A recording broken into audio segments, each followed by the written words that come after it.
So we're 3 weeks into SAO Alternative now, and I have to say, it's still a good anime. So I think it's safe to say they would have to massively screw up for this to not work out. At this point, I'm safe in saying that this is going to be a good anime all around, I'm pretty damn sure. What I really like is how they're continuously doing a lot of info dumping, but still explaining the mechanics to this world. It still kind of feels like a slice of life a lot of the times, and just overall, everything about this series is something that I can connect with and really enjoy. And first thing I gotta bring up here is, I saw someone last week, they were in my comments saying like, what if, you know, this person that our main character Len is playing with, Pito, happened to be the singer that she was fascinated with, and I said, that would be cool, but I expect it's gonna be someone different. And after this episode, yeah, I think that person last week is 100% right. There's no way, I think at this point, that Pito isn't this famous singer. We're really focusing on the whole idea that Pito is busy the day of the squad jam. She's going to a wedding, but you know it's not a wedding. She really likes to get her anger and aggression out in the game because she can't really do that in the real world, and it massively focused on the concert. There's, I think, no way isn't the famous singer, especially after she sent that letter. I think it's not going to be too long of a mystery. I think they're going to realize who one another basically are pretty damn quickly. You know, it's just going to be an interesting turn of events if that's not the direction they go, because Pito isn't this famous singer. That's going to be very interesting because it's heavily implied and foreshadowed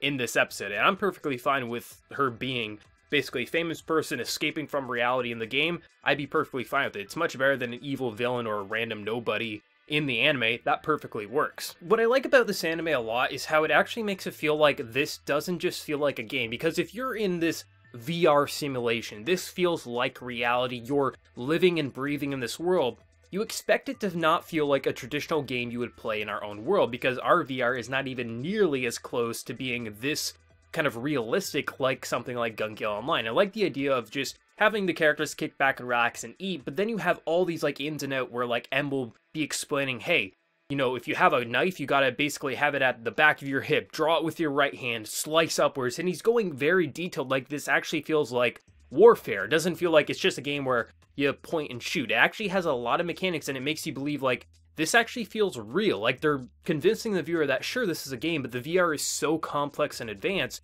that you literally act like a person in this game. Anything you want to do in this game, any movement, you're not limited to an animation that is pre-programmed by the developer. Everything about this feels real, and it makes something like a squad jam, which is just a battle royale, into something that actually feels like real warfare, just you don't have to actually die for real when you get shot in the head or stabbed in the throat. And that's something I like, but I could easily see why people wouldn't like it, because it's a lot of exposition, it's a lot of info dumping. But for someone like me, I'm fascinated by that kind of things, but I could understand if that's something that people just find dry and like, I just want to see someone get shot in the head.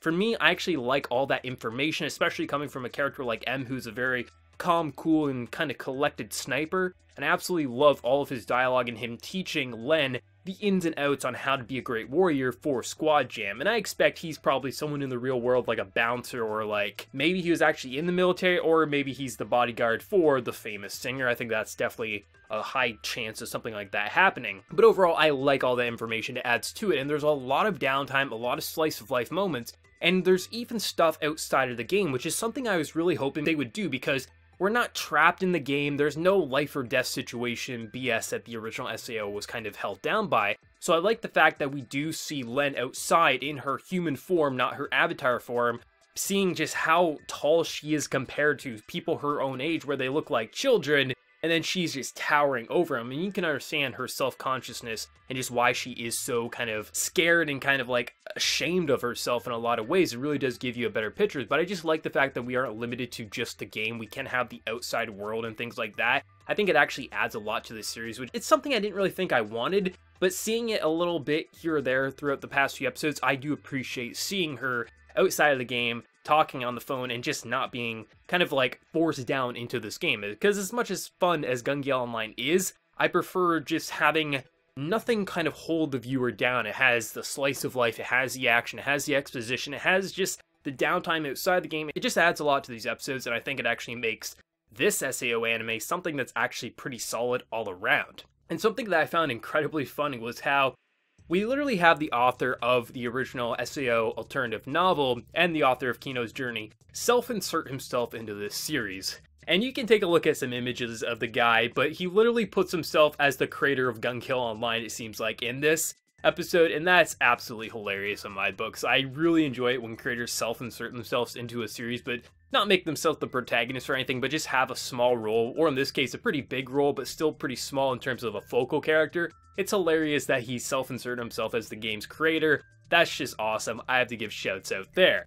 But overall, this was a fun episode. Like, it was a lot of exposition, especially near the end, and a lot of just watching Len train up, but still, I like that kind of stuff, and it didn't just feel like the exposition that does nothing. It actually made you feel like you were kind of sitting back and watching soldiers train, and with this being Gale Online and a VR that is so complex and advanced that you literally have no limitations unless you just can't figure out what to do, it makes it feel believable, it makes it feel like it has substance for these battles, and just the whole idea of having Len be the leader and not M, who is clearly superior in just tactics, I think makes total sense because he is a sniper, and the only one who has their position revealed is the leader, so you wouldn't want a sniper, especially a skilled sniper, have his location revealed. You would want to have someone with a lot of speed and agility, so if they do find them, she can kind of run away, and then also the sniper, M, can take out anyone who comes near her. I think that's definitely the strategy behind it. If it isn't, I'll be surprised, because that's my assumption and what I would do in this situation. I would want to have the person who relies on stealth not to be the leader if their location is going to be revealed. That makes a whole lot of sense, and that's just the little bits of information that gets brought up. Sure, you get a lot of like how to use a knife, how to use your gun, safeties and all that, but at least it makes you feel like the author knew what he was doing, unlike in the original SAO in my opinion. Overall though, SAO Alternative episode number 3, once again, a good episode, a fun episode, a lot of slice of life, a lot of downtime, a lot of information overall. It makes because the first episode was just that, watch the battles take place, watch some tactics, and then the past couple of episodes was the more downtime slice of life building up to it. I think that's the proper way to introduce this series in my books, and I can't wait to see how the squad jam's going to go down, if they're going to win, because Len isn't a perfect character. She may have insane agility, but she's not perfect, and she doesn't know all the ins and outs, and I can't wait to see how M and her are going to work in this squad jam, and just ultimately how far they're going to get. But let me know your thoughts. What did you think? What was your favorite moment? Let me know down in that comment section below, and if you enjoyed the video, remember to leave a like, and if you're new, also be sure to subscribe. So until next time, everyone, please take care and have a good one.